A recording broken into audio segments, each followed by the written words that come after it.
April is the biggest hotspot of 2024, and although we've made it through the wild energy of this eclipse season, we now look to round out the month of April as we turn to this big, beautiful Scorpio full moon.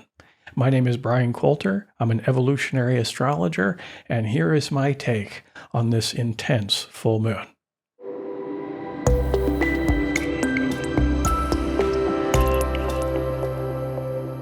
A big part of what astrological analysis is pattern recognition. Each one of these symbols represents a vast, let's say, field of archetypal meaning and potential and a set of energy. And each one of these symbols is very, very different from each other.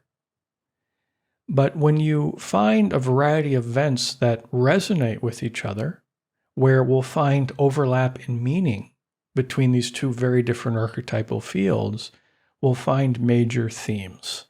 And then, as astrologers, we try to focus on the potentials of those themes and how they can be manifested in our lives, which of course can be used in a more predictive way.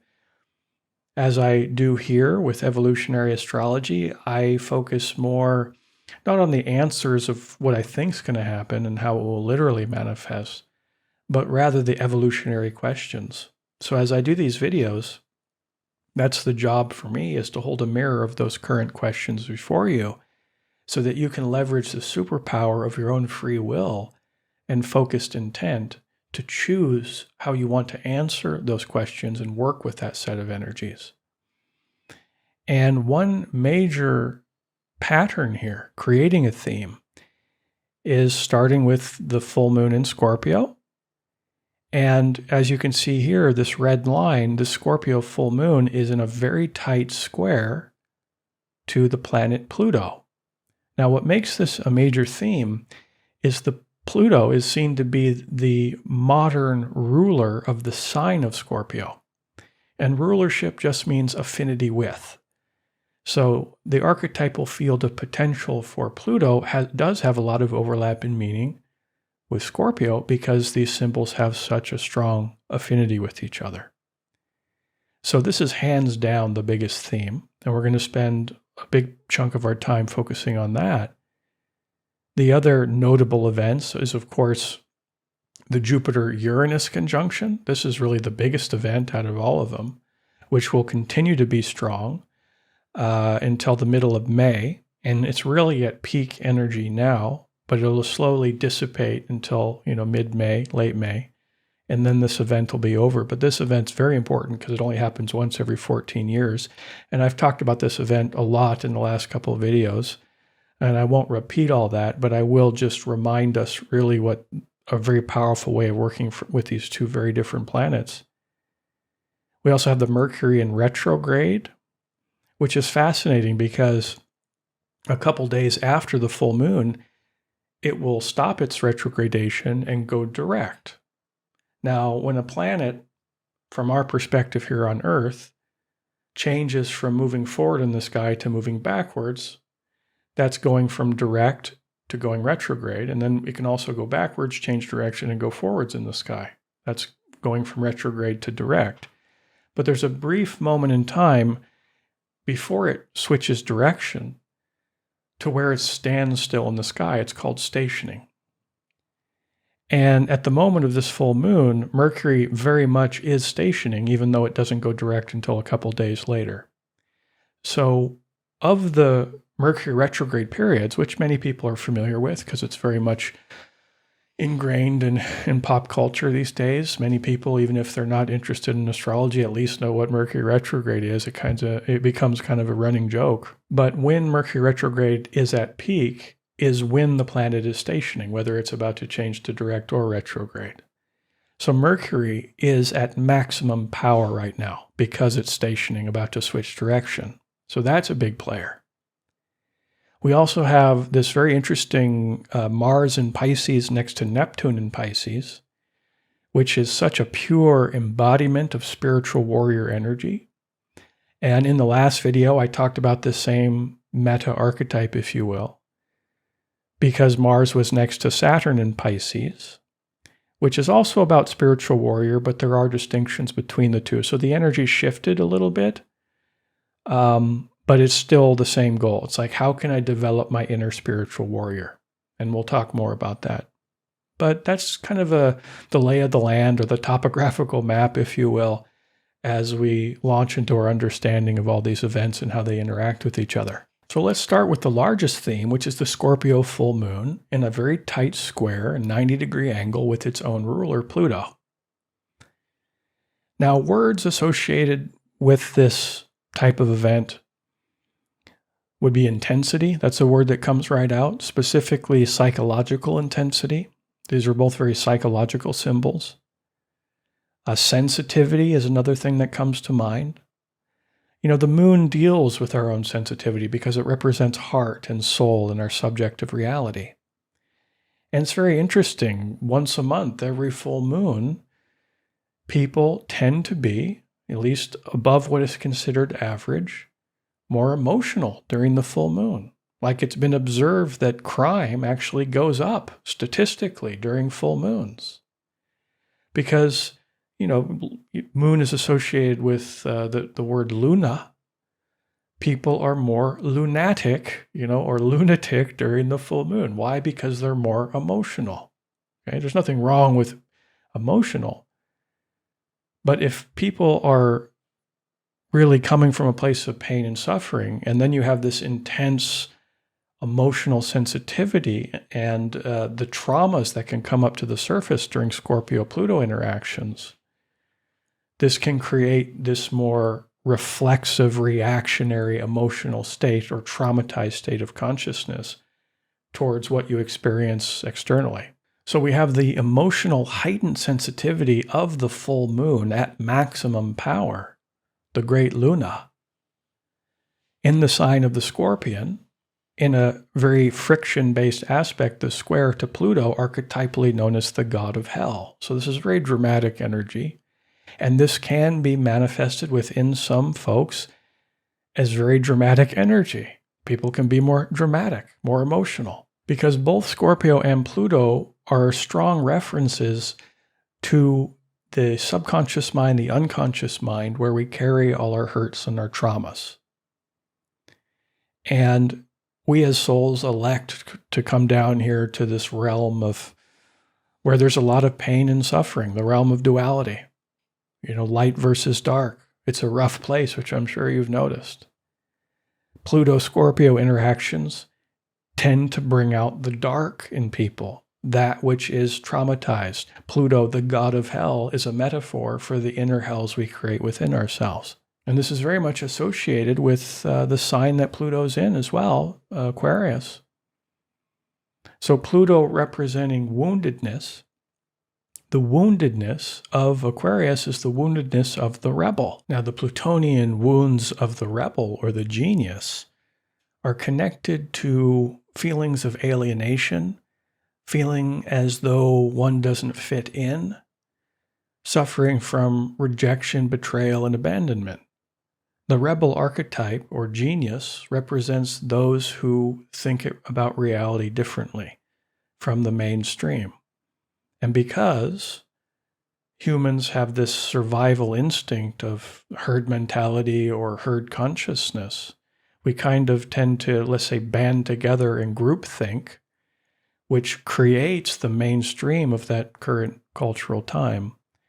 And Aquarius represents the energy that rebels against that, in air quotes, received wisdom from the collective about what truth is, what the reality is, and tries to change that through their own unique perspective that they share with the world. But because the herd mentality is such a big influence for us as humans, the Aquarians of the world can often feel alienated from that mainstream and can feel rejection, betrayal, and abandonment because the mainstream will see those who step outside of it as a threat to varying degrees and cast these people aside.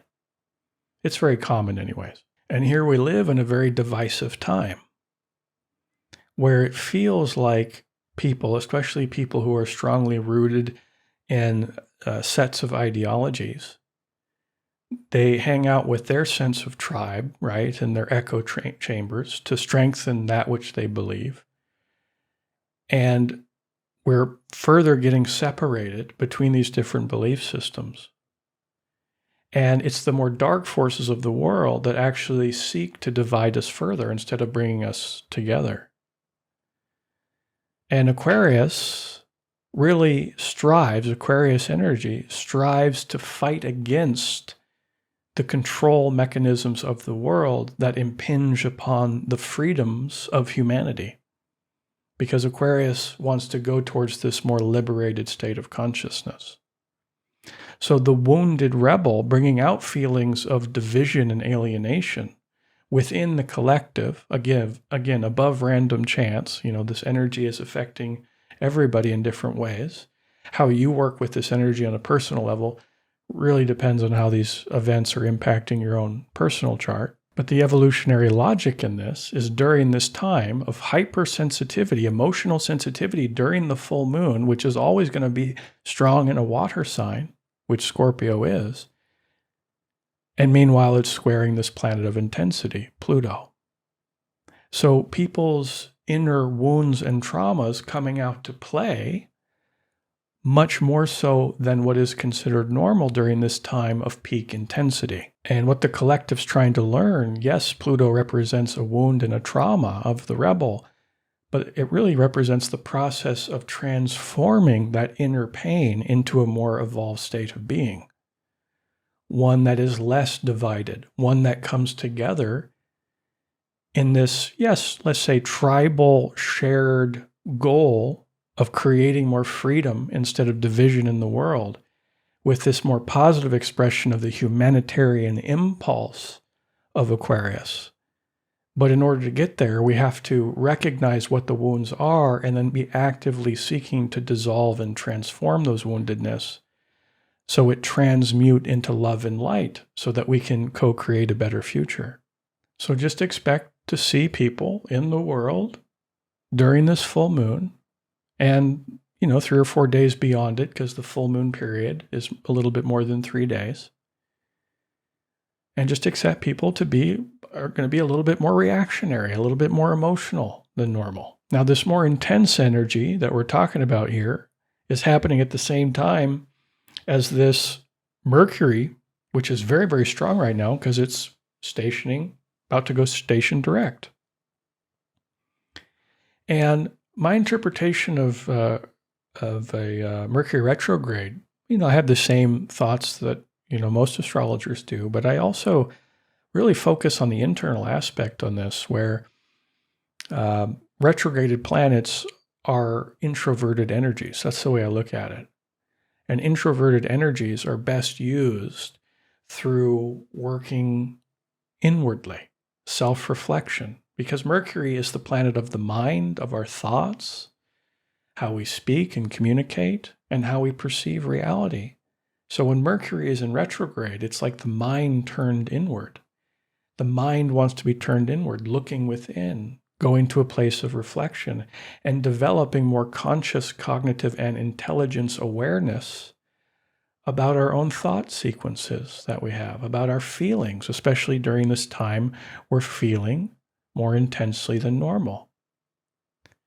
Now, the challenge in this, and how this combo of planetary events, how this can get us into trouble, is especially it can be complicated too because Mercury is in Aries, the sign of action.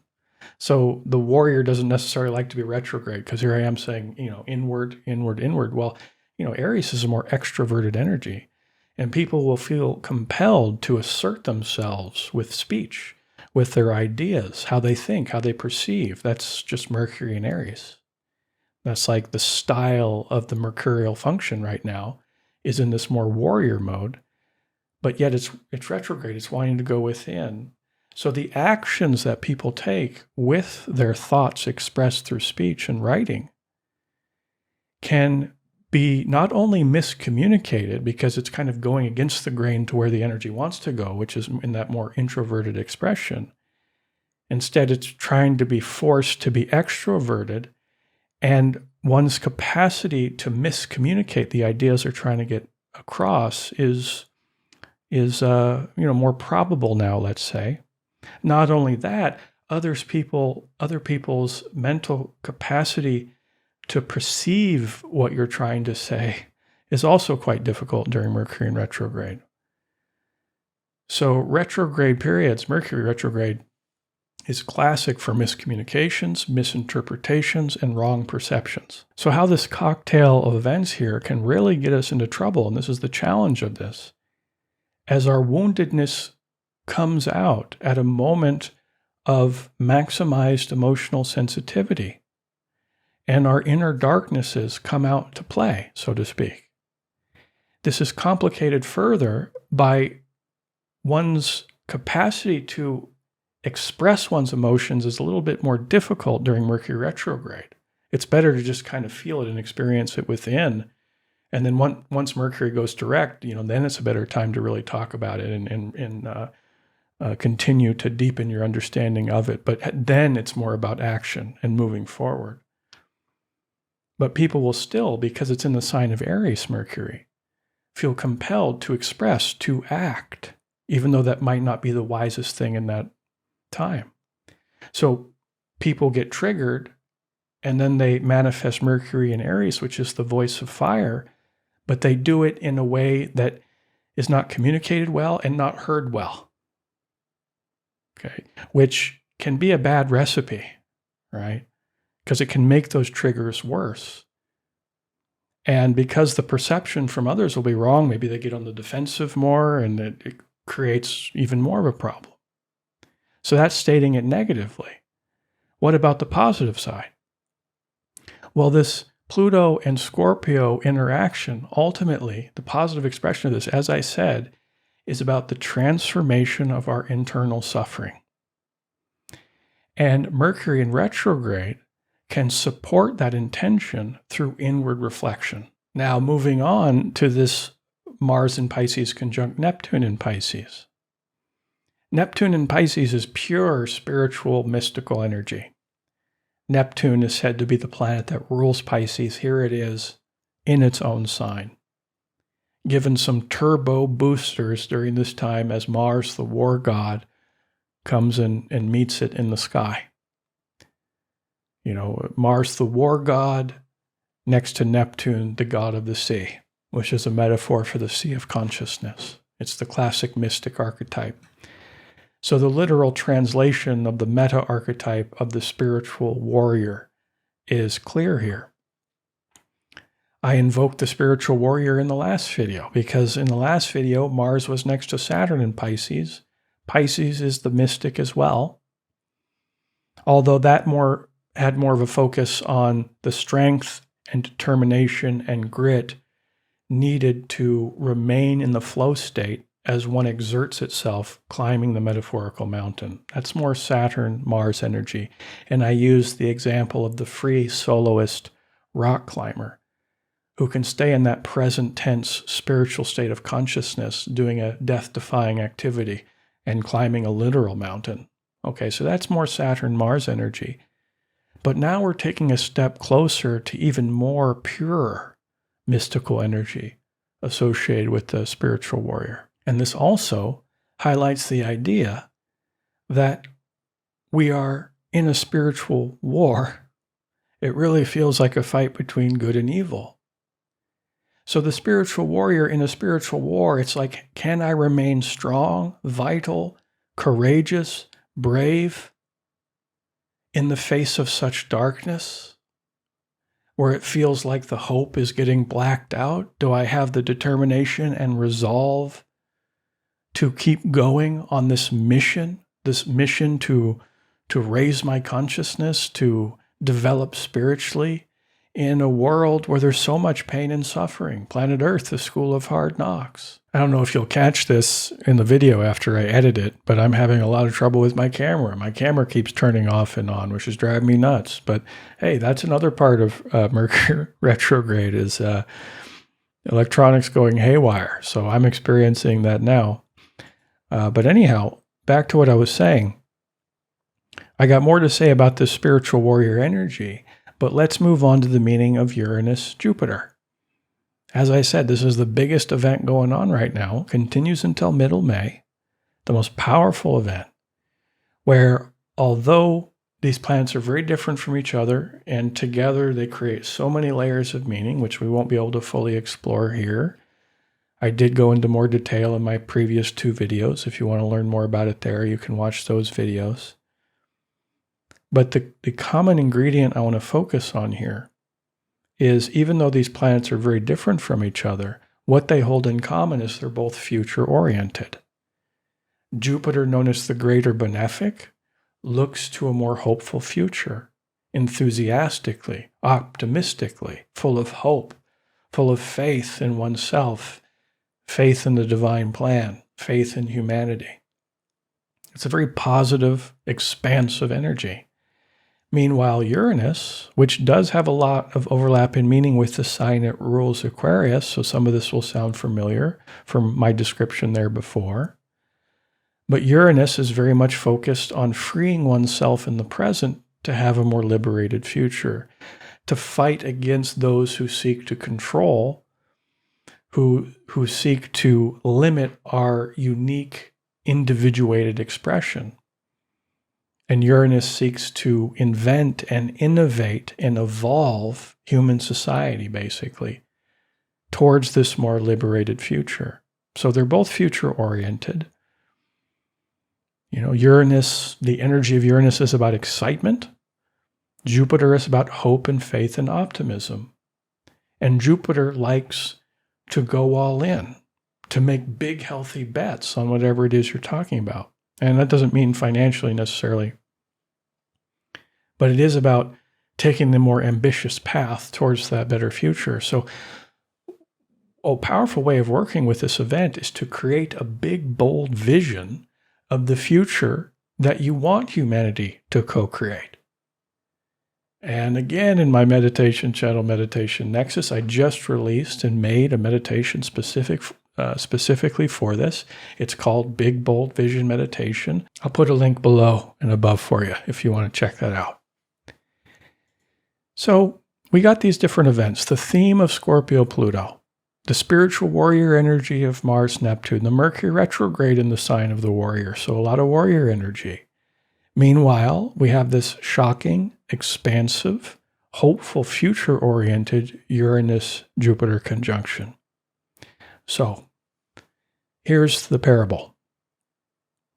Imagine there's an amazing Aikido master. We'll just stick with Aikido. The most powerful Aikido master in all of Japan. He's culturally revered, and he's feared by his rivals.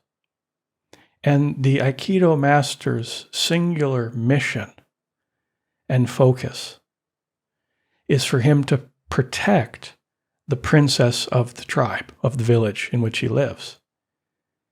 And because of the auspicious timing that this princess was born, she's seen as somebody who embodies hope, sort of like a savior energy. Like this princess has a grand destiny.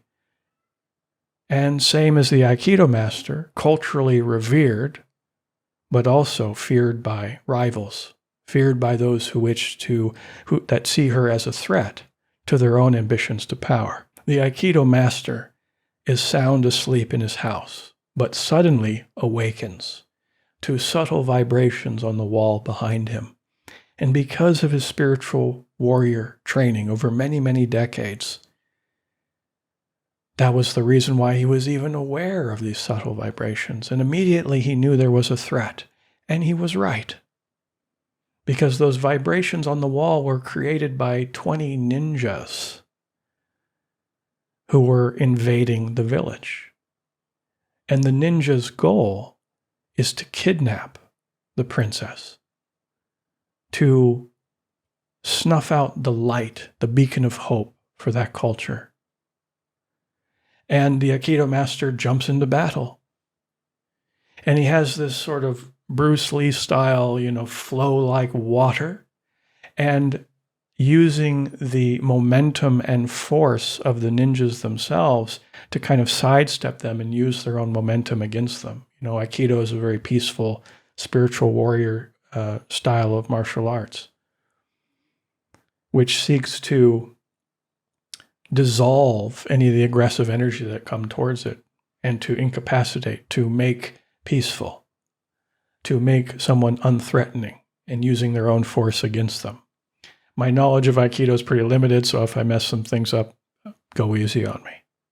So there is the Aikido master, and he's very skillful, and one by one he takes these ninjas out. He doesn't kill them, he knocks them out, he puts them to sleep, and nullifies their threat. And there's ninja stars and katanas and nunchucks flying everywhere. It's pure chaos, but he's able to stay in the moment, in the flow state, as a martial arts master. And his skill is incredible. Eventually, he reaches the house of the princess, and she's being whisked away by the two-head ninjas. But the ninjas didn't even know the master was there, and the master took them out too, knocked out the two-head ninjas, and the day was saved. The princess was saved. Now, what's baked into this parable or metaphor is that the Aikido master represents your soul, represents the part of you that is immortal, that which is infinite, having a temporary finite experience, the incorruptible, ineffable life light inside of you, pure love, extension of the divine. And there's tremendous power in that part of us. That purity of love. Now, the process of the Aikido master going from sleep to awake is the process of the soul trying to wake us up, trying to get us to wake up from the dream, the Maya, the illusion of this world, to wake up from the dream of ego clinging, and instead get identified with that vast ocean of consciousness within us. And as we approach life from this more evolved, awakened state, we have the capacity to cut through the darkness. And the ninjas represent the darkness, represent the inner darkness, the inner hell worlds that we create within ourselves. All the pain and suffering, we're all wounded somehow. And that will sometimes get stuck in our subconsciousness through suppressed and repressed emotions.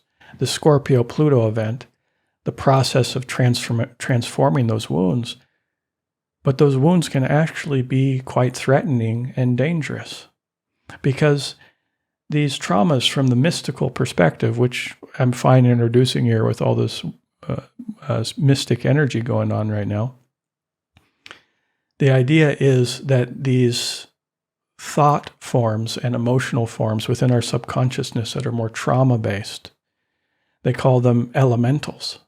And those elementals grow power as we age, the more we allow them expression and focus on them. And ideally, the goal is to dissolve those darker elementals, but we all have dark elementals within our subconsciousness. Now, humans will naturally express thousands of these elementals every single day. And they're more or less harmless unless they form together in larger groups. And in the story, we have 20 ninjas, So a large group, they become more dangerous. And this gives us a different perspective on mob rule. The reason the angry mob comes together is because they resonate with that same frequency of anger and rage about whatever it is they're angry about. So they come together and then they start working with each other. The energy increases and they create this much more dangerous, large group elementals, if you will, which is going to be, in my opinion, part of the challenge of this full moon event is amongst the collective, the trauma signatures come out, groups of people come together sharing those same traumas, strengthening those traumas within the group and within the individuals. And, the angry mob can go to insane levels of destruction. There is that possibility with the mob coming together. The elemental pain expressed together, increasing its power tremendously. So you have the 20 ninjas coming in. They're a great threat to the princess because there's so many. Now, the ninja stars and nunchucks and katanas represent the Mercury station in retrograde. the chaos and disruption that that event can create through, again, misinterpretations, wrong perceptions, and miscommunications. And my camera that keeps turning off during this recording. And the princess, of course, represents the big, bold vision for our future, the hope for our future, the auspicious, positive energy that can create a brighter future for us all. The darkness wants to snuff that out within this spiritual war, but the spiritual warrior never keeps his eye off the mission and never loses hope, even in a moment where he feels grossly outnumbered. Light will prevail. And I mentioned the mob rule, the angry mob comes together, it leads to anger and destruction because that elemental energy forms a larger group elemental. It's almost like a form of possession, if you will.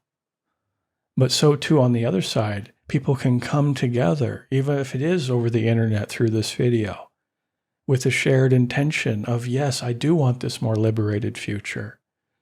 And I'll do my actions as the spiritual warrior to enter into meditative states, to put in my work, my effort, and to not lose hope, and to create warrior action in the visualization in a meditative state of that big, bold vision that we want to co-create. That creates a very powerful, we could say, angelic group elemental, which does have a positive influence on the collective. And it's important as the spiritual warrior, I believe, to not lose hope when surrounded by darkness. I know many people that what I sense from them is hopelessness. Feeling like there's so much darkness in the world that we're just too far gone. And I totally get it. Sometimes it does feel like we're outnumbered. But here's the beautiful news. And this was proven by the amazing work of David Hawkins. He wrote many books, but his first one, I think, was Power versus Force. Amazing book, where he explores consciousness and what he called the scale of consciousness. And his work is vast, but one of the things he discovered is that if one person is functioning at a very high level of love-based consciousness, basically soul energy, unimpeded by the darkness of egoism, and is that beacon of light in the world, just by that person existing at love consciousness, he or she counterbalances many, many thousands of people who are lost in the darkness, those who are stuck at, let's say, pride consciousness or something like this, or even lower. So even though that's a singular person, if you have somebody who's really focused on their spiritual development, on inward reflection, on introspection, and just are really committed to their growth in a given incarnation, the positive consequence of that is slowly but surely over time, they will raise their consciousness. And their capacity to stay at that higher level of consciousness will be much stronger because they put in the work as the spiritual warrior. And that one person, even though it's a singular person, light is much more powerful than the dark. That one person counterbalances the darker energy of thousands. So if us people out here who I would consider beacons of light, people who are really focused on raising their consciousness, it's very possible for us to reach this sort of critical mass of positive influence in the world and absolutely shift us on this more positive timeline. But how fast we can do this and the degree at which we can do it really depends on us and the actions we take. Because if we can create more love in the world, we create this more group elemental consciousness because love begets more love. And in the wise words of Nat King Cole, the wisest thing you'll ever learn is just to love and to be loved in return. These are the core evolutionary intentions, with the goal being to expand our consciousness. Thank you.